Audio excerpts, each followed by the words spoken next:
शुभ संध्या साथियों। जैसा कि हम सबों को पहले से पता है, आज हम अग्रज कवि और आलोचक प्रोफेसर जितेंद्र श्रीवास्तव का व्याख्यान सुनेंगे। आज का विषय है भ्रमर गीत में प्रेम और परिवार।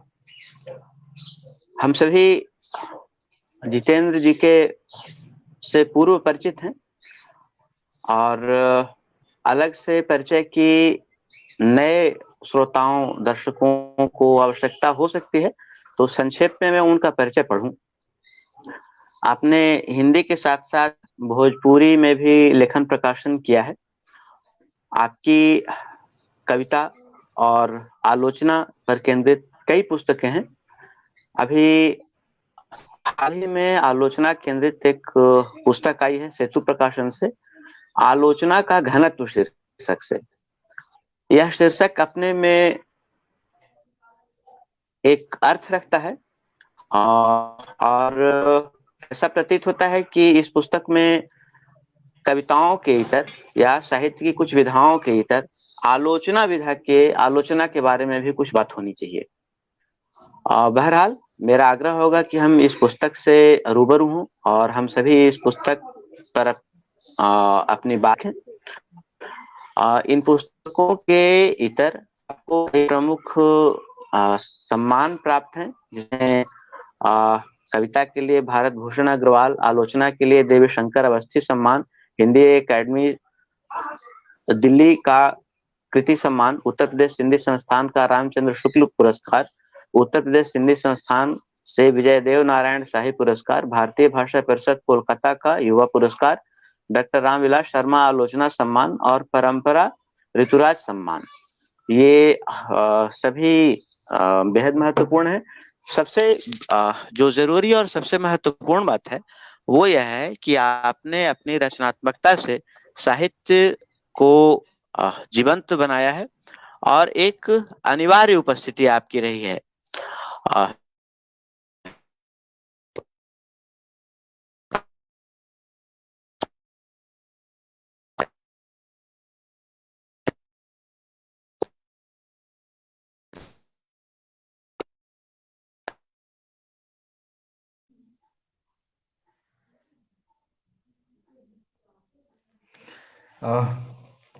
शुक्रिया सौरभ।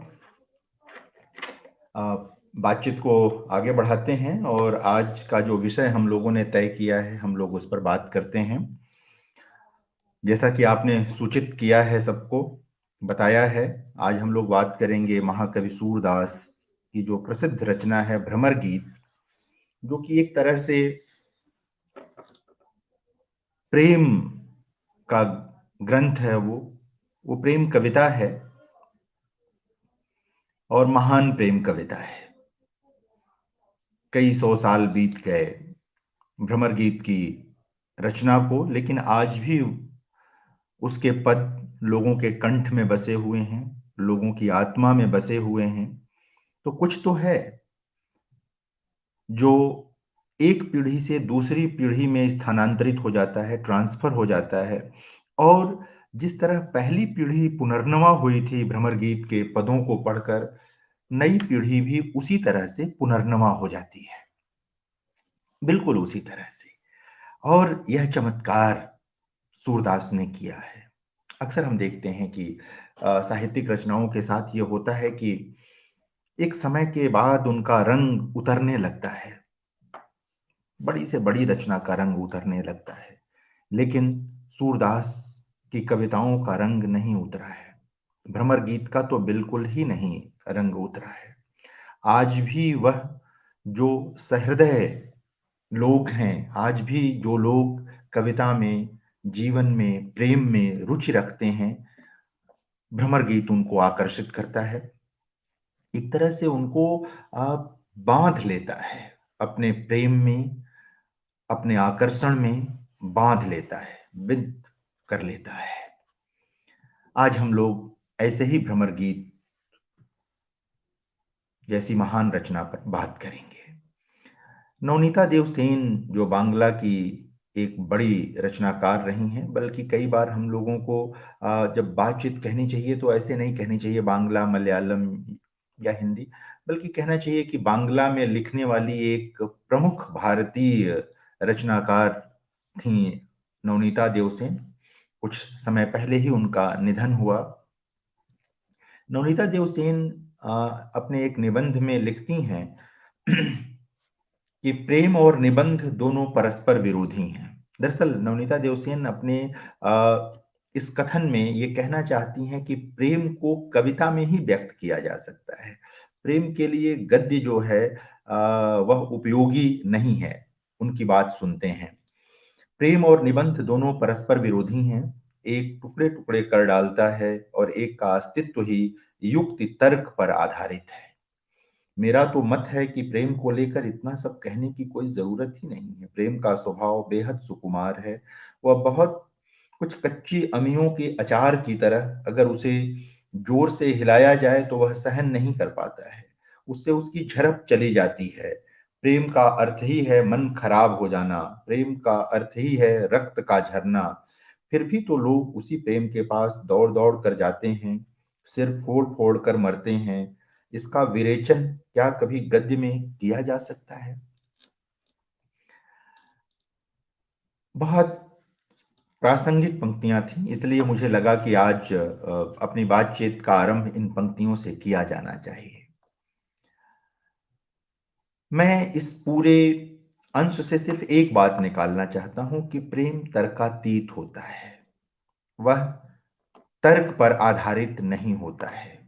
जब गोपियों के संदर्भ में हम इस बात को ले जाते हैं तो इसके दो अर्थ हमारे सामने आते हैं। एक तो यह कि गोपियां कृष्ण से तर्क रहित प्रेम करती हैं, वहां कोई तर्क नहीं है। लेकिन यही गोपियां अपने प्रेम के लिए उद्धव से खूब तर्क करती हैं। इतना तर्क करती हैं कि उद्धव जैसे महाज्ञानी को अपनी हार स्वीकार करनी पड़ती है। वो अपनी हार स्वीकार कर लेते हैं। ये प्रेम में तर्क का होना और प्रेम में तर्कातीत होना, ये दो चीजें मुझे लगता है कि हम जब भी सूरदास पर बात करें तो हमें याद रखना चाहिए। सामान्यतः ये सही है कि प्रेम तर्कातीत होता है। अगर आप तर्क करेंगे तो शायद आपका हासिल जमा शून्य हो जाएगा, वहां कुछ नहीं मिलेगा। लेकिन यदि आप उसमें डूबेंगे तो बहुत कुछ मिलेगा। ये इश्क नहीं हासा, बस इतना समझ लीजिए एक आग का दरिया है और डूब के जाना है। ये सूरदास के बहुत बाद कहा गया। सूरदास बहुत पहले इस तरह की बातें कह चुके थे। ठीक यही शब्द नहीं है, लेकिन बात कह चुके थे। बहुत बाद उर्दू के एक बड़े कवि ने यह भी कहा। महत्वपूर्ण है, अपने समय के पार भी चीजें होती रहती हैं और देखना चाहिए। सूरदास प्रेम और वात्सल्य के अनन्य कवि हैं। उनके जैसा वात्सल्य का तो कोई दूसरा कवि नहीं है। और प्रेम के कवि के रूप में भी अगर कुछ ही लोगों को आप गणना में ला सकते हैं, सूरदास उनमें एक हैं, घनानंद उनमें एक हैं। ये लोग ऐसे हैं जहां प्रेम अपने उज्जवल रूप में आता है, अपने पारदर्शी रूप में आता है। आप उसके आर पार झांक सकते हैं, देख सकते हैं। कहीं कोई पर्दा नहीं है। आशिक है तो दिलवर को हर एक रंग में पहचान। सूरदास के वहां, घनानंद के वहां आपको ये चीज दिखाई देगी प्रेम के अर्थ में। इसीलिए घनानंद भी कंठ में बसे हुए हैं। घनानंद को पढ़ते हुए जो भावक है वो रस में डूब जाता है। कोई भी क्षण आप उठा लीजिए घनानंद का, कोई भी उन अंश उठा लीजिए घनानंद का, आप देखेंगे कि कितना सहज है यह कवि प्रेम के बारे में बात करते हुए। और यह ऐसा इसलिए है कि वह कभी डूबा हुआ है उसमें। वह उसमें डूबा हुआ है, कहीं कोई बनावटीपन नहीं है। वह दूसरों के अनुभव की कविता नहीं है, वह अपने अनुभव की कविता है। दूसरे के अनुभव पर लिखना कोई खराब बात नहीं होती है, लेकिन जब आप अपने अनुभव पर लिखते हैं और आप में वो चीज एकदम घुल जाती है रक्त की तरह, तो अलग ढंग से निकल रहा है। सूरदास के साथ भी ये है कि सूरदास गोपियों में, कृष्ण में इस कदर डूबे हुए हैं कि उनका हर संवाद ऐसे लगता है जैसे सूरदास ने स्वयं सुना हो बैठ करके। जैसे उद्धव गोपियों से जब बात कर रहे हैं या गोपियां उद्धव से जब बात करती हैं, तो लगता है कि जैसे उद्धव वहां बैठे हुए हों और उसको दर्ज कर रहे हों। कृष्ण के बारे में जब वो लिखते हैं तो लगता है कि वहीं वहीं से एकदम बिल्कुल देख देख कर उन्होंने दर्ज किया है। इसीलिए कालजयी हैं सूरदास। मित्रों, प्रोफेसर मैनेजर पांडे का एक कथन है, बड़े आलोचक हमारे समय के, कि प्रेम एक स्थायी, संगठित और जटिल भाव है। प्रेम एक स्थायी, संगठित और जटिल भाव है। इसके भावनात्मक स्वरूप में बौद्धिक तत्व की प्रधानता होती है। भाव के रूप में यह परिष्कृत सूक्ष्म अनुभूति है, किंतु मनोवेग के रूप में यह जटिल सक्रिय शक्ति है। मनोवेग भावों और कामनाओं की सुसंगठित पद्धति है। मनोवेग के रूप में प्रेम का स्वरूप स्थिर, व्यापक, सुव्यवस्थित, गंभीर और विवेक संपन्न है। प्रेम अपनी जटिलताओं और सूक्ष्मताओं के कारण ही एक अर्थ में प्रधान भावावेग, मास्टर पैशन बन जाता है। प्रेम के कारण इच्छाओं और भावनाओं का द्वंद्वात्मक तनाव शामिल हो जाता है तथा उसमें सामंजस्य स्थापित हो जाता है। प्रेम दो भावों के बीच गतिशील होता है, आनंद और मंगल कामना। ये महत्वपूर्ण अंश है, आनंद और मंगल कामना। प्रेमी को प्रेम से आनंद की अनुभूति होती है और प्रेमी प्रिय की मंगल कामना में प्रवृत्त होता है। सूरदास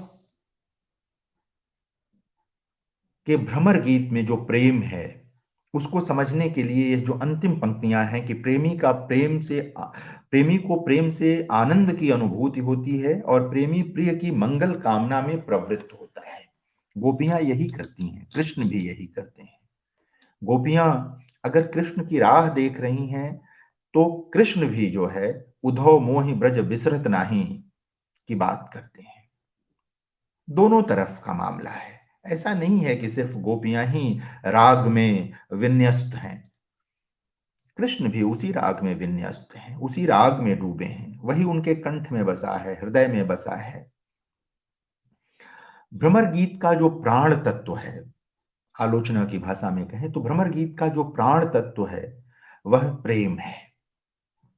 और उद्धव यह सिद्ध करना सूरदास यह सिद्ध करना चाहते हैं कि प्रेम ही वह रसायन है जिससे यह सृष्टि चलती है, जिससे यह संसार चलता है, और उसके बिना बात नहीं बनेगी। इसीलिए भ्रमर गीत में निर्गुण और सगुण की लंबी बहस है। उद्धव निराकार ब्रह्म की बात करते हैं, वो निराकार ब्रह्म की आराधना का महत्व बताते हैं गोपियों को, और गोपियां बार बार बहुत विनम्रता से उसे नकारती हैं। और जिन गोपियों के बारे में लोगों की सामान्य समझ है कि वे सामान्य दूध दही बेचने वाली गांव की स्त्रियां हैं, वे गोपियां जिस तरह बहस करती हैं, जिस तरह शास्त्र की बात करती हैं और अपने उद्धरणों से उद्धव को चकित विस्मित करते हुए अंत में हरा देती हैं, यह देखने की बात है। गोपियां साधारण नहीं हैं, साधारण नहीं है जैसे कल्पना कर लें। इसलिए भ्रमर गीत का महत्व असंदिग्ध है। प्रेम के मामले में भी, कविता के मामले में भी, सगुण और निर्गुण की बहस के मामले में भी ये महत्वपूर्ण किताब है। एक फ्रांसीसी विचारक हैं स्टेंडाल, उन्होंने प्रेम के कुछ प्रकार बताए हैं। क्योंकि आज जो हम लोग बातचीत कर रहे हैं थोड़ी थोड़ी एकेडमिक है ये बातचीत, एकदम प्रेम और परिवार पर बात बहुत सरलीकृत ढंग से नहीं की जा सकती है। तो प्रेम और परिवार पर जो बातचीत है, तो स्टेंडाल अपनी किताब है द लामूर, उसमें 4 प्रकार बताते हैं प्रेम के।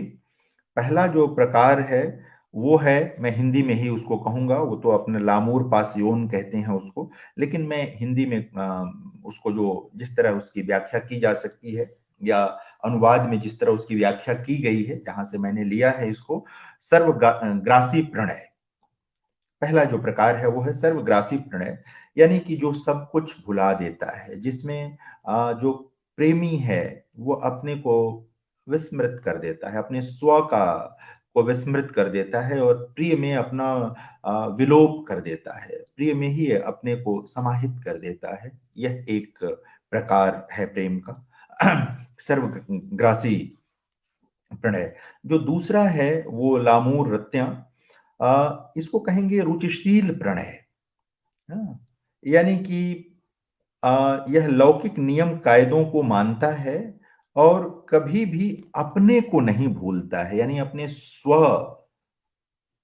बचा कर रखता है, अपने स्व का बोध उसमें बराबर बना रहता है। और आप कह सकते हैं बहुत लोकप्रिय भाषा में, जिसको आजकल कहते हैं ना, फ्लर्ट करना जिसको कहते हैं, ये उस ढंग के प्रेम की व्याख्या है।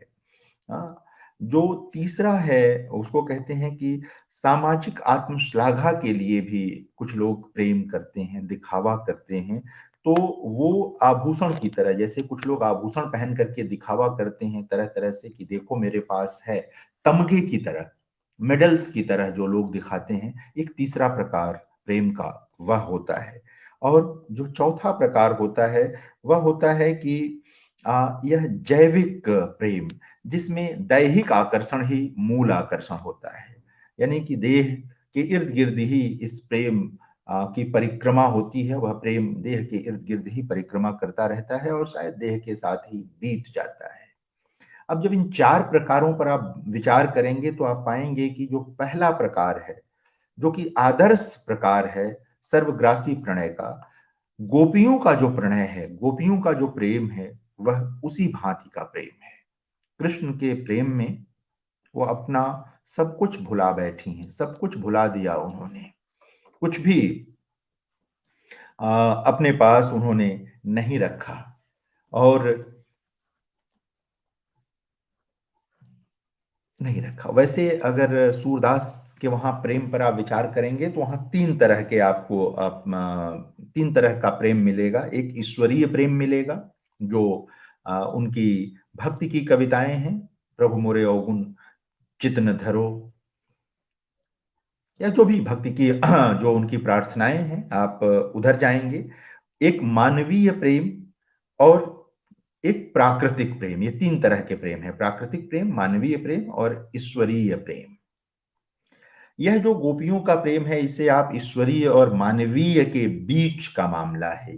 अगर आप चाहें तो इसे ईश्वरीय प्रेम के रूप में भी व्याख्यायित कर सकते हैं, चाहें तो मानवीय प्रेम के रूप में भी व्याख्यायित कर सकते हैं। और आप देखें कि प्रेम के लिए जो तर्क करती हैं गोपियां, मनोविज्ञान की कितनी गहरी जानकारी सूरदास को रही होगी। सूरदास प्रेम के मनोविज्ञान को कितनी गहराई से समझते होंगे। आप उनकी पंक्तियां देखिए कि लरिकाई को प्रेम कहो अली कैसे छूटे। क्या है लरिकाई को प्रेम कहो अली कैसे छूटे। सामान्य रूप से कोई कह देगा कि भाई लड़कपन का प्रेम जो है वो नहीं भूलता, या अंग्रेजी में बड़ा एक चलता फिरता सा मुहावरा है, जिसको हम सब लोग जानते हैं, जिसको लोग कहते हैं कि first love is last love. लेकिन सिर्फ इतना मामला नहीं है। जब सूरदास की गोपियां कहती हैं उद्धव से कि लरिकाई को प्रेम कहो, तर्क करते हुए, लरिकाई को प्रेम कहो अली कैसे छूटे, तो कुछ और कह रही हैं। वो क्या कह रही हैं? दरअसल जब किशोर वय आता है, लरिकाई माने किशोर वय, यह लड़िकाई माने 5 वर्ष 7 वर्ष में, किशोर वय जो टीन एज है, जब पहली बार आपको अपनी उपस्थिति का बोध होता है इस संसार में, इस सृष्टि में, परिवार में, समाज में। पहली बार आपको बोध होता है कि आपकी अपनी एक आइडेंटिटी है। और प्रेम क्या करता है? प्रेम यही काम बहुत शिद्दत के साथ, बहुत मजबूती के साथ करा देता है। किशोर वय में जब प्रेम होता है तो पहली बार आपको लगता है कि इस सृष्टि में, इस समाज में कोई एक है जो मेरे होने को चाहता है, जो मेरे होने को पसंद करता है, जो मेरे एग्जिस्टेंस को पसंद करता है, प्रेम करता है, अपना सर्वस्व भुलाकर। दोनों तरफ से, स्त्री और पुरुष दोनों तरफ से ये चीज होती है। और जो चीज आपको पहली बार आपके होने का वास्तविक बोध आपको कराए, आप उसका विस्मरण कैसे कर सकते हैं? आप नहीं भूल सकते उसको। इसीलिए लरिकाई को प्रेम कहो अली कैसे छूटे। जब गोपियां ये कहती हैं, निरुत्तर हैं उद्धव, तरह तरह के तर्क करती हैं वो। हम उन तर्कों की ओर चलेंगे, फिर बताएंगे कि कैसे ये कितना स्वरूप है। आप देखें कितना निर्मल है ये प्रेम। कोई प्रलोभन काम नहीं आता, किसी भी तरह का प्रलोभन, कोई प्रलोभन गोपियों को पकड़ नहीं पाता, कह नहीं पाता, नहीं पाता।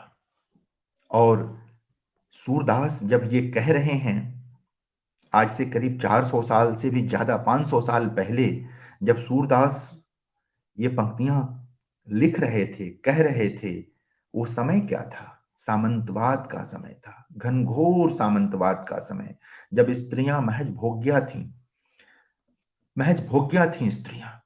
उनको चौखट से निकलने की अनुमति नहीं, बाहर निकलने की अनुमति नहीं। उस समय सूरदास कल्पना करते हैं मुक्त स्त्रियों की, जिनकी चेतना मुक्त है, जिनका हृदय मुक्त है, जो पितृसत्ता के दावों और दबावों को अस्वीकार कर देती है, कर देती हैं।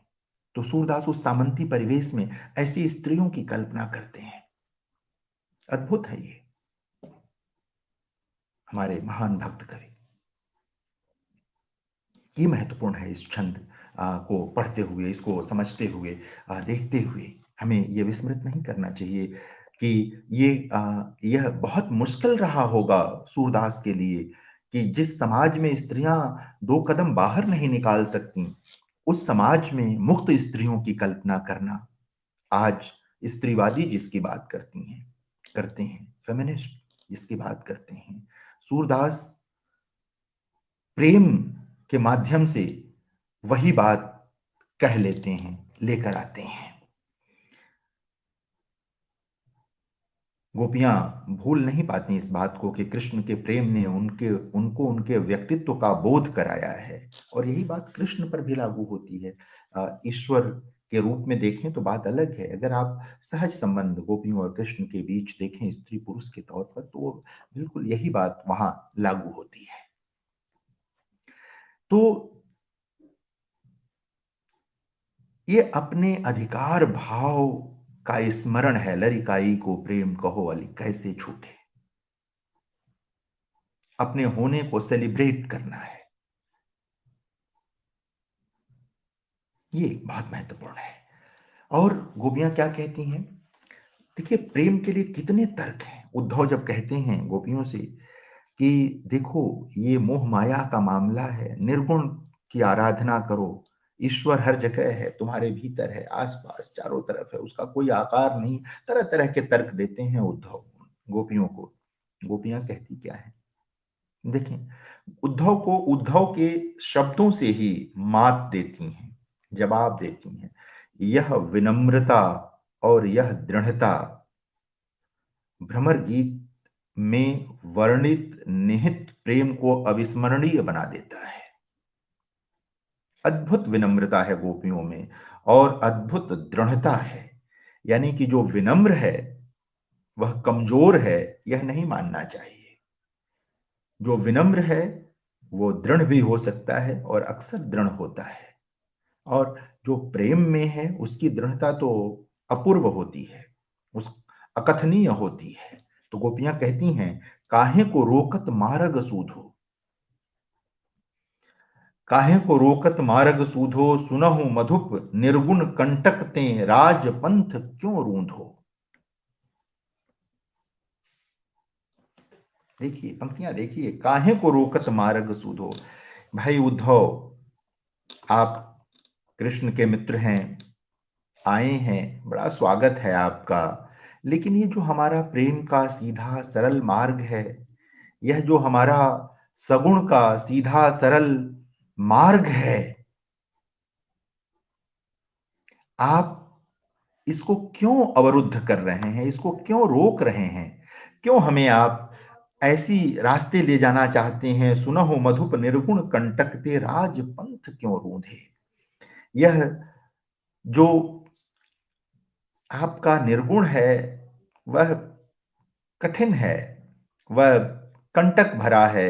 ये जो हमारा राजपंथ है, हमारा जो एक सरल सहज राजपथ है प्रेम का, इसको आप क्यों अवरुद्ध करना चाहते हैं, क्यों बांधना चाहते हैं, क्यों रोकना चाहते हैं। निरुत्तर हैं, सोचते हैं उद्धव तरह तरह से, लेकिन नहीं आ जाता। और फिर विकलता देखें प्रेम की, अखियां हरि दर्शन को भूखी। अपनी विकलता पर कोई पर्दा नहीं डालती गोपियां, कोई छद्म नहीं है, कोई दिखावा नहीं है, क्योंकि प्रेम उनके लिए कोई तमगा नहीं है, जो अभी मैं इस्तेंदाल के माध्यम से कह रहा था। ये सर्वग्रासी प्रणय है, अपना होना है लेकिन उसका विलय हो चुका है। एकाकार हैं गोपियां और माधव एकाकार हो चुके हैं। इसको समझने की जरूरत है जब भी भ्रमर गीत में प्रेम की चर्चा करें और बात करें तो। और गोपियां कहती हैं, प्रयोग देखें, मैं तो मुग्ध रहता हूं भ्रमर गीत पर, घनानंद पर। आप भाषा देखें, प्रयोग देखें, हमारे हरि हारिल की लग रही, मन वचन क्रम, नंदन सो उर यह दृढ़ कर पकड़ी। हमारे हरि हारिल की लकड़ी। आप सब हारिल के बारे में जानते हैं कि किस तरह लकड़ी को वो पकड़े रहता है पैरों में। वो उसी तरह से गोपियां वहां से अपने प्रेम के लिए उदाहरण प्रस्तुत करती हैं। अलगा नहीं सकते हो तुम, और अलगाओगे तो शायद बचने की संभावना समाप्त हो जाएगी। अलग होने का मतलब है समाप्त हो जाना, यहां पर मिट जाना। अलग होकर कोई आइडेंटिटी रही नहीं जाएगी। ये सही है कि लड़काई के प्रेम ने एहसास कराया कि कोई आपके होने को चाहता है, लेकिन यह भी सही है, कि हमने अपना विलय कर लिया है। और गोपियों को यह भरोसा है कि कृष्ण ने भी विलय किया है। वो उलाहने देती हैं लेकिन उनका भरोसा नहीं टूटता, वो अपने भरोसे को नहीं टूटने देती। इसीलिए इस बात की आलोचना होती है आचार्य रामचंद्र शुक्ल जैसे विद्वान की, जिन्होंने एक तरह से कहें कि हिंदी आलोचना को ऊंचाई दी, सर्वथा नई ऊंचाई दी, पढ़ने पढ़ाने लायक बनाया। जब वो कहते हैं कि गोपियों का विरह जो है, उसका जो लब्बो लुबाब है, गोपियों का विरह दिखावे का विरह है।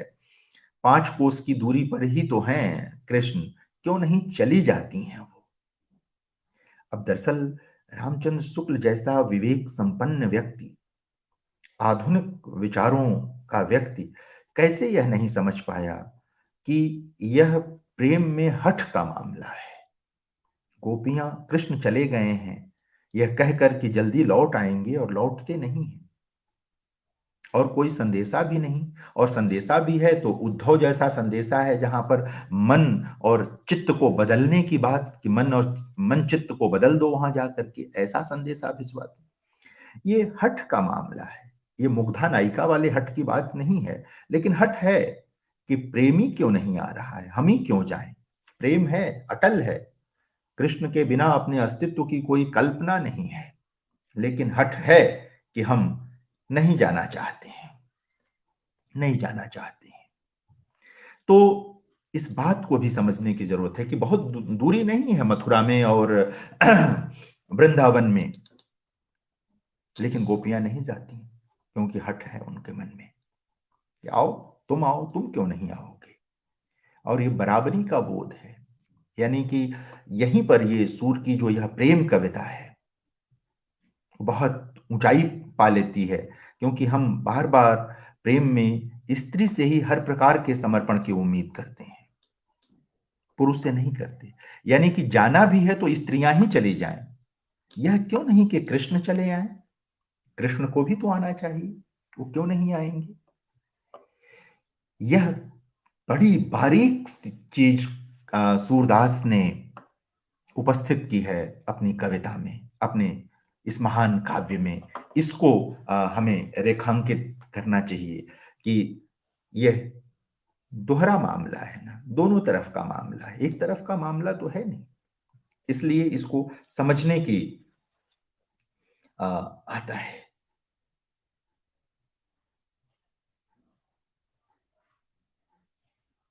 उद्धव बार बार अपना तर्क करते हैं, बार बार कोशिश करते हैं कि इनको निर्गुण की राह पर ले जाएं, परीक्षा लेते हैं वो। गोपियां उद्धव की नहीं सुनती, उद्धव गोपियों की नहीं सुनना चाहते, लेकिन इस प्रक्रिया में महान प्रेम कविता हमारे और आपके हाथ लग जाती है। जो तर्क वितर्क है उसमें महान प्रेम कविता में मेरा बहुत प्रिय शब्द है, बल्कि मनुष्यता का जीव द्रव्य हमें मिल जाता है, हमारे हाथ लग जाता है। वो चीज है उस सामंती समय में जब स्त्रियों को भोग्या मानने की, एक तरह से कहें कि आ, ही विचारधारा व्याप्त थी, तब प्रेम में बराबरी का बोध लेकर सूरदास आते हैं। संबंधों में बराबरी का बोध, स्त्री पुरुष संबंधों में बराबरी का बोध लेकर आते हैं, आज से करीब 500 साल पहले। बड़ी बात है।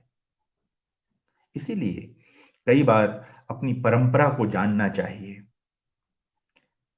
तमाम आधुनिक विचारधाराएं महत्वपूर्ण हैं, उनसे हम लोग सीखते ही हैं, सीखते रहते हैं, लेकिन हमारे वहां बहुत सारी चीजें परंपरा में भी बहुत प्रगतिशील हैं। जरूरत है कि हम उनकी व्याख्या करें, हम उनके साथ जुड़ें। अगर उनके साथ जुड़ेंगे तो चीजें हमें मिलती चली जाती हैं, हमारे हाथ लग जाती हैं। अलिहो कैसे कहो हरि के रूप रसहीं, बात करती हैं गोपियां। और हम तो कान के लिखी भूखी, हम तो कृष्ण के साथ रासलीला की आकांक्षा रखे हुए हैं, हम तो अपना विलय कर चुके हैं हर तरह से, और उसी विलय की मानसिकता में ही रहना चाहती हैं, और कृष्ण से भी यही उम्मीद है। ये एक तरफा मामला नहीं चलेगा। तो ये एक महत्वपूर्ण चीज निकल करके आती है। और जो श्री कृष्ण का सौंदर्य है, उस सौंदर्य के आलोक में गोपियों का चित्त जो है वो आलोकित है, प्रकाशित है, प्रकाशित है। कृष्ण दही चुराते चुराते मन भी चुरा लेते हैं।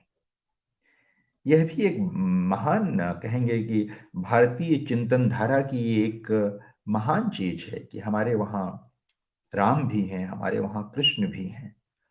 चित्त की जो तमाम स्थितियां बनती हैं, उनके लिए हमारे वहां देवता हैं, और बहुत गरिमा के साथ उनका चित्रण और वर्णन भी उपस्थित है। उसे समझने की जरूरत है, देखने की जरूरत है। साहित्य को कभी हल्के में नहीं लेना चाहिए, साहित्यिक पंक्तियों को हल्के में नहीं लेना चाहिए, गहरे उतरने की कोशिश करनी चाहिए हम सबको, ये देखने की है। अब ये प्रेम ही है, प्रेम का हठ है मामला कि वो मथुरा वालों को कहती हैं कृतघ्न है सब। ये एक तरह का कह सकते हैं आप कि उलाहना है, उलाहना है। और एक बड़ी बात कहती हैं गोपियां उद्धव से कि भाई तुम्हारे जो मित्र हैं वो सब कुछ ठीक है, हैं बड़े व्यक्ति, महान जो भी हैं, लेकिन अगर हम लोगों से कोई सरोकार नहीं रखना है, अगर हम लोगों से कोई संबंध नहीं रखना है, तो काहे को गोपीनाथ कहावत? तो फिर गोपीनाथ क्यों कहलाते हैं? क्योंकि गोपियां तो ये हैं, तो उनके नाथ होने का मामला। अब चूंकि ये भक्त कवि हैं सूरदास, इसलिए शब्द इस तरह के आएंगे, इस तरह के पद आएंगे। अब इनकी व्याख्या करने का मामला है, तो ये अद्भुत चित्रण और वर्णन आपको सूरदास की इस महान प्रेम कविता में दिखाई देगा। वियोग की ऐसी कविता तो दुर्लभ है। और ये मानिए कि जब वियोग का चित्रण वर्णन करना होता है किसी कवि को, तो वो संयोग के चित्रण या वर्णन से अधिक जटिल होता है, अधिक जटिल होता है, क्योंकि वहां जो इंटेंसिटी है प्रेम की, जो तीव्रता है प्रेम की, उसको विन्यस्त करने का दबाव रहता है कवि पर, उसको उसमें घोलने का विन्यास रहता है उसमें। तो इसको देखने और कहने की जरूरत रहती है। गोपियां व्यंग भी करती हैं, और आप कल्पना करें कि इस तरह का व्यंग सिर्फ प्रेम में संभव है, वरना राजा हैं अब तो श्री कृष्ण, राजा पर कोई व्यंग कैसे कर सकता है? वो भी सामंती युग, उस युग में गोपियां कहती हैं उद्धव से कि अब कत सुरति होत है राजन, दिन दस प्रीति करी स्वार्थ हित रहत आपने काजन। उलाहना है, व्यंग्य है, मन का क्षोभ है। गोपियां कृष्ण को राजन कहती हैं, एक दूरी दिखती है यहां पर। प्रेमी राजा हो जाए तो दिक्कत होती है। एक और प्रसंग है इसी तरह का, कालिदास के रघुवंशम में, जब लक्ष्मण सीता को दूसरी बार वन में छोड़ने गए हैं, तो वहां सीता कहती हैं लक्ष्मण से कि लक्ष्मण जाकर राजन से कहना। उस समय वो नाथ नहीं कहती, उसमें स्वामी नहीं कहती। यह दो ऐसे प्रसंग हैं प्रेम के जो याद करने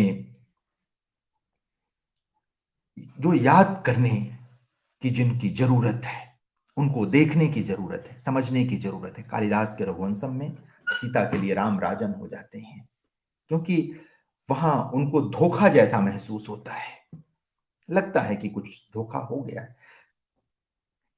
यहां पर गोपियों को लगता है कि कुछ धोखा हो गया है, इसलिए कहती हैं कि जाकर कि अब कत सुरति होत है राजन। ये बहुत महत्वपूर्ण है मित्रों। यह प्रेम के मनोविज्ञान, बड़े बड़े जो मनोविज्ञान को समझने वाले लोग हैं वो भी चकरा जाएंगे कि गोपियां किस तरह से चीजों को लेकर के आती हैं और रखती हैं। ये सब देखने की जरूरत है। उपेक्षा का जब बोध होता है प्रेम करने वाले को, तो इस तरह की भाषा अस्तित्व में आ जाती है, और इसे भी व्याख्या के समय में बहुत सकारात्मक दृष्टि से देखने की जरूरत होती है। और अगर हम ऐसा करते हैं तो बहुत ठोस निष्कर्षों की ओर पहुंचते हैं, जैसा कि इनके भ्रमर गीत में प्रेम ही प्रेम है। मतलब जिधर देखेंगे आप प्रेम का सरोवर कहें, प्रेम का समुद्र कहें, जो कहना चाहें आप कह लें, वो सागर ही है, प्रेम का सागर ही है पूरा का पूरा। लेकिन कृष्ण का पक्ष भी तो है कि उद्धव मोहि ब्रज बिसरत नाही। क्यों नहीं बिसरता है ब्रज श्री कृष्ण को? इसलिए नहीं कि वहां उन्होंने गायें चराई थी और दूध दही चुरा लिया था, या यमुना जी में अपने ढंग से विहार किया था, स्नान किया था। उनको भी ब्रज इसीलिए नहीं भूलता है क्योंकि कृष्ण कि कृष्ण बनने की पूरी प्रक्रिया ब्रज में ही संभव हुई थी। वह उनके प्रेमी रूप की भी, वह उनके दैवीय रूप की भी, जो भी कहना चाहे, वो सब कुछ पूरी निर्मित जो है वो वही है। वहीं वो गोपियां हैं जो कृष्ण की आराधना में लीन हो गई हैं। प्रेम का एक दूसरा ही धरातल आ जाता है उनके जीवन में। इसलिए ब्रज को भूलना श्री कृष्ण के लिए संभव नहीं है। अगर वो ब्रज को भूल जाएंगे, इसका मतलब अपने को भूल जाएंगे। सिर्फ राजा होकर रह जाना कृष्ण की नियति नहीं हो सकती थी। इसलिए आज श्री कृष्ण, राधा कृष्ण हम लोग बोलते हैं, यह अपने आप में एक अद्भुत चीज है कि राधा ब्याहता नहीं थी उनकी, लेकिन भारतीय संस्कृति ने प्रेम के मूल्य को पहचानते हुए इस पद का सृजन किया। इस जो प्रातः स्मरणीय पद है, राधा कृष्ण, यह बहुत महत्वपूर्ण है। इसे याद करने की जरूरत है, याद करने की जरूरत है।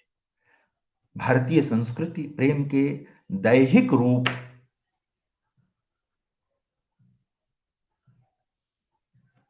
को उतना महत्व नहीं देती है। ठीक है कि देह को स्वीकार करती है, वो देह के बिना प्रेम संभव नहीं है, लेकिन देह के पार भी प्रेम संभव होता है। देह आधार हो सकता है प्रेम का, लेकिन सिर्फ देह ही प्रेम का लक्ष्य नहीं हो सकता। उसके पार भी प्रेम का जो बड़ा वृत्त बनता है वह उसके पार बनता है। भ्रमर गीत, यह भ्रमर गीत की पंक्तियां, भ्रमर गीत के पद ये बताते हैं, ये बताते हैं। उपेक्षा, आपका एक सवाल आ रहा है, मैं उस पर बात करूंगा कि उपेक्षा का बोध इसलिए हुआ कि तर्क होने लगा। अगर तर्क नहीं होता तो शायद ये बोध नहीं आता। गोपियां तो डूबी ही हैं। अगर उद्धव नहीं भेजे जाते, उद्धव के आने और उनको निर्गुण निराकार की आराधना के लिए प्रेरित करने की प्रक्रिया में उन्हें लगा कि उनकी गहरी उपेक्षा हो रही है और उनके जो स्वाभाविक उनका जो प्रेम है उसका भी सत्कार नहीं हो रहा है, उसका सम्मान नहीं हो रहा है। ये एक रेखांकित करने की चीज है। जो आपका सवाल आया था उसके बारे में मैं ये कह रहा था। तो इसको देखने की जरूरत है, समझने की जरूरत है। उसको हम देखेंगे। तो इसलिए श्री कृष्ण भूल नहीं सकते ब्रज को। फिर जो पूरी श्री कृष्ण की निर्मित है वो कहीं खत्म हो जाएगी, सिर्फ एक राजा की निर्मित रह जाएगी। और श्री कृष्ण सिर्फ राजा तो नहीं हो सकते, राजा तो नहीं हो सकते, वो हमारे आराध्य हैं। इसलिए कि एक पूर्ण इकाई है श्री कृष्ण, और भ्रमर गीत में उसका एक बड़ा हिस्सा है, बड़ा हिस्सा वहां पर शामिल होता है, शामिल होता है। यह चीज जो है, अगर मैं प्रश्नों का उत्तर दूंगा तो गड़बड़ हो जाएगा। सुन लें, ये निर्गुण नहीं हुआ। पहले आपने देह से प्रेम किया, देह की उपस्थिति से प्रेम किया, देह नहीं रह गया, फिर भी आप प्रेम कर रहे हैं, तो यह निर्गुण प्रेम नहीं है, यह सगुण ही प्रेम है। क्योंकि जो अनुपस्थित हो गया है, लगातार आप उसकी उपस्थिति का बोध करते रहते हैं, क्योंकि आप सशरीर उसकी उपस्थिति से परिचित हैं। हाँ, मैं प्रश्न का उत्तर दे रहा था। तो इस क्रम को आगे सुने, देखें। तो ये चीज है, सामान्यतः प्रेम और परिवार एक दूसरे के पूरक लगते हैं, होते भी हैं। भारतीय संस्कृति में प्रेम और परिवार एक दूसरे के पूरक ही रहे हैं। गोपियों के संदर्भ में भी बहुत दूर तक इस बात को आप देख सकते हैं। लेकिन भ्रमर गीत में प्रेम और परिवार में एक लगातार संघर्ष है। वहां पर वो चीज, वहां दिक्कत वहां दिखाई देती है। लेकिन चित्त की मुक्तावस्था भी वहां दिखाई देती है। इसीलिए मैं कह रहा था कि वहां प्रेम और परिवार की संकल्पना में देह का मामला बहुत महत्वपूर्ण हो जाता है। स्त्रियों के लिए बार बार जो प्रतिबंध लगते रहे, उसमें बहुत सारी चीजें रही। उसमें देह की पवित्रता का भी मामला रहा, और ये रहा कि कहीं इन सब रास्तों से जाकर संपत्ति एक बड़ा कारण रहा। मैं उस विस्तार में नहीं जाना चाहता। इसीलिए आप देखें कि भ्रमर गीत में देह की उपस्थिति है, लेकिन देह लक्ष्य नहीं है। देह लक्ष्य नहीं है। इसलिए यहां पर प्रेम का एक बहुत पारदर्शी रूप दिखाई देता है। वो जो मैं 4 प्रकार प्रेम के बता रहा था, ये उस तरह का मामला नहीं है। देह महत्वपूर्ण है, लेकिन वह लक्ष्य नहीं है। वह एक मार्ग है, वह एक रास्ता भर है। ये एक चीज भ्रमर गीत में देखने और समझने की चीज है। इसलिए हम लोगों को ये देखना चाहिए, और पूरा प्रेम और परिवार का जो एक तर्क है, उसको भी समझने की जरूरत है, देखने की जरूरत है। प्रेम का यह एक अद्भुत चित्र है, जिसमें अति मलिन वृषभान कुमारी जैसा पद हमारे सामने आता है। हरि श्रम जल अंतर तनु भीजे ता लालच न धुआवत साड़ी। वो महीनों वही साड़ी पहने हुए हैं, क्योंकि उसमें उनको लगता है कि जो स्वेद की गंध है, पसीने की जो गंध है श्री कृष्ण के, वो बसी हुई है। इसलिए जो वृषभान कुमारी राधा हैं, वह उस वस्त्र को धुलवाती नहीं है। सोचिए, यह शब्दातीत प्रसंग है। हम कितनी भी व्याख्या कर लें, इस प्रसंग की क्या व्याख्या करेंगे आप? इसे सिर्फ आप महसूस सकते हैं, और महसूसते हुए अंतर मन भींग जाएगा। मन भींग जाएगा, और मस्तिष्क इस समय सिर्फ कुछ तर्क कर सकता है, लेकिन वह निरर्थक होगा। क्योंकि मैंने कहा ना कि वो जो आरंभ में ही कि प्रेम तर्क को स्वीकार नहीं करता है, वह सिर्फ और सिर्फ प्रेम को स्वीकार करता है। इसलिए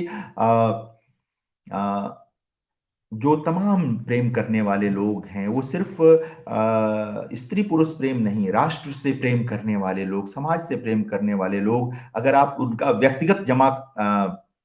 उनकी व्यक्तिगत जमा पूंजी देखेंगे, तो शून्य ही उनके हिस्से आता है। वो अपने को न्यौछावर कर देते हैं, राष्ट्र हो, समाज हो, प्रेम हो। तो जो वो तर्क नहीं करते कि मेरा जीवन चला जाएगा या समाप्त हो जाएगा, ये सारी चीजें वहां बहुत महत्वपूर्ण ढंग से हमारे सामने आती हैं। ये गोपियां हैं जो बहुत खुले शब्दों में स्वीकार करती हैं, आज से 500 साल पहले, कि लोक कानि कुल को भ्रम प्रभु मिल मिल के घर बन खेली। वो सब कुछ सारी मीरा बाद में जो बात कहती हैं गोपियां, उसके पहले कह चुकी हैं कि हमें इन चीजों से मत डराओ। ये हमारी अपनी आइडेंटिटी का मामला, यह जो श्री कृष्ण से हमारा प्रेम है, यह हमारी उपस्थिति, हमारे होने के बोध का मामला है। तुम मुझे समाज दिखाकर, परिवार दिखाकर और अन्य अन्य रिश्ते दिखाकर डराओ मत। और मित्रों, अंततः अंततः उद्धव हार जाते हैं, थक जाते हैं, और वह एक तरह से निर्गुण का पाठ सिखाने आए थे, सगुण का पाठ सीखकर लौटते हैं। बहुत बाद में, सूरदास के बहुत बहुत बाद, लगभग इतने ही 450-500 वर्षों बाद, हमारे अपने एक बड़े आचार्य पंडित हजारी प्रसाद द्विवेदी जब बाणभट्ट की आत्मकथा जैसा उपन्यास लिखते हैं, तो एक अद्भुत वाक्य लिखते हैं उसमें कि अघोर भैरव का प्रसंग है। अघोर भैरव जो है, वो बाणभट्ट से कहते हैं, जो नायक है, आप सब बाणभट्ट से जानते हैं, संस्कृत के महान गद्यकार बाणभट्ट। तो उन पर बाणभट्ट की आत्मकथा नाम से जो उपन्यास है, अघोर भैरव बाणभट्ट से कहते हैं कि किसी से न डरना, गुरु से भी नहीं, मंत्र से भी नहीं, लोक से भी नहीं, वेद से भी नहीं, सत्य के लिए। गोपियों के लिए उनका प्रेम परम सत्य है। उससे बड़ा सत्य उनके जीवन में कुछ कोई नहीं है, न पूर्व में न बाद में।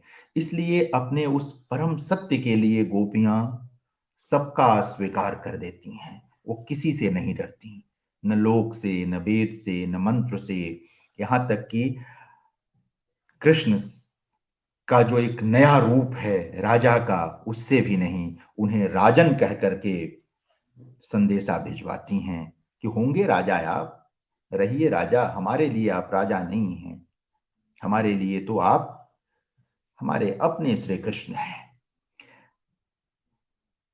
यहां परिवार का वह रूप अगर आप ढूंढेंगे, जो रूप आज प्रचलित है, तो असफलता हाथ लगेगी, निराशा हाथ लगेगी। लेकिन भ्रमर गीत प्रेम का एक परिवार बनाने की संकल्पना देता है, परिवार के केंद्र में प्रेम को रखने की संकल्पना देता है, एक दृष्टि देता है, एक नया रास्ता देता है। सूरदास के सदियों बाद आज भ्रमर गीत को इन्हीं संदर्भों में पढ़ना और पढ़ाना चाहिए कि प्रेम कैसे आज हमारे चित्त को, हमारे जीवन को, हमारे समाज को और हमारे परिवार को निर्मल बना सकता है। कैसे हम एक दूसरे में अपना विलय करते हुए भी अपनी चेतना को बचा सकते हैं, भ्रमर गीत यह भी हमें सिखाता है। किसी स्वार्थवश प्रेम करने की सीख नहीं देता। बहुत महत्वपूर्ण है भ्रमर गीत, और मुझे लगता है कि इसे बार बार पढ़ा जाना चाहिए, नई दृष्टि से पढ़ा जाना चाहिए, नए संदर्भों में पढ़ा जाना चाहिए। आज धागा विचार मंच पर सौरभ सांडिल्य ने यह बातचीत रखी, कुछ बातें मैंने की, बहुत सी बातें और भी हो सकती हैं, कभी होंगी। सुबह मुझे यात्रा करनी है, बहुत सवेरे सवेरे ही 5 बजे मुझे निकलना है। इसलिए आज इस बातचीत को मैं यहीं विराम देता हूं। फिर कभी मिलेंगे हम लोग और बात करेंगे। बहुत बहुत धन्यवाद, बहुत बहुत शुक्रिया।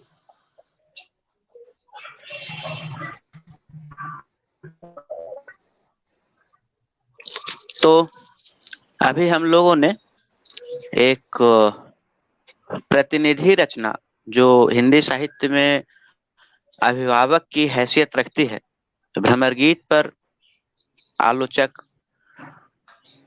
जितेंद्र श्रीवास्तव जी को सुन रहे थे।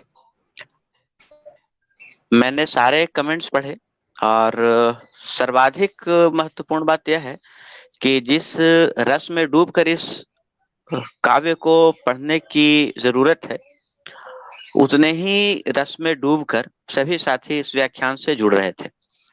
साथियों,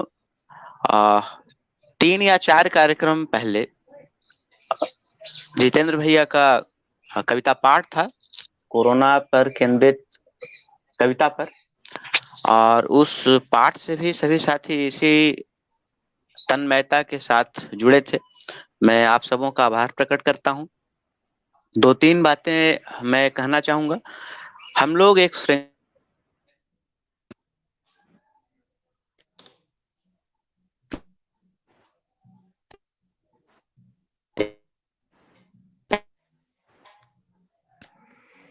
आवाज फंस रही है सौरभ।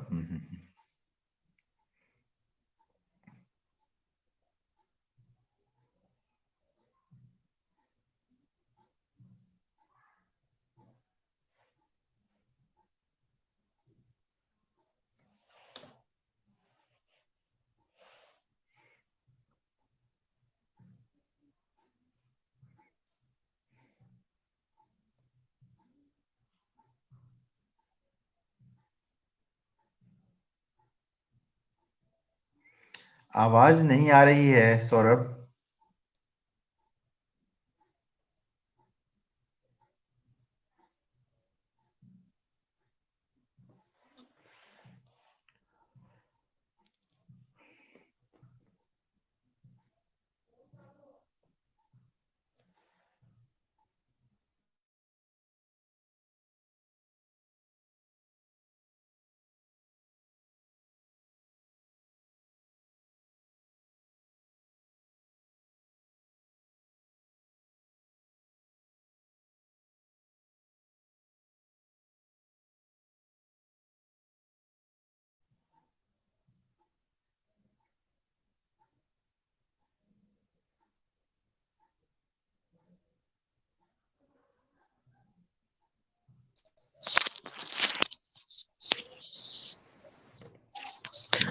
आवाज अब आ रही है क्या?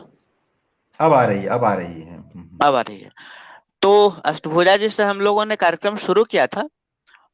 इसके बाद शरद कोकाश का व्याख्यान हुआ।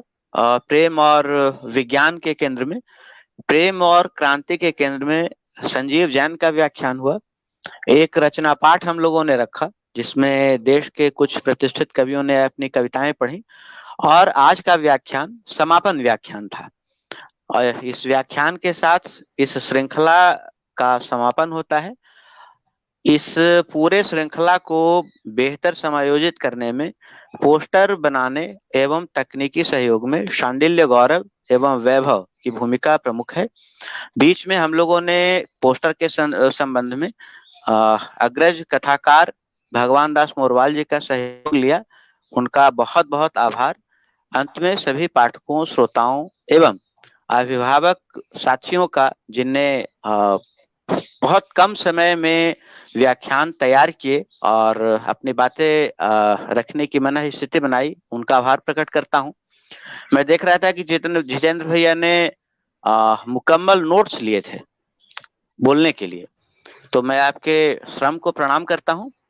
और साथ ही यदि इजाजत हो तो इस सभा और इस श्रृंखला के समापन की घोषणा करें।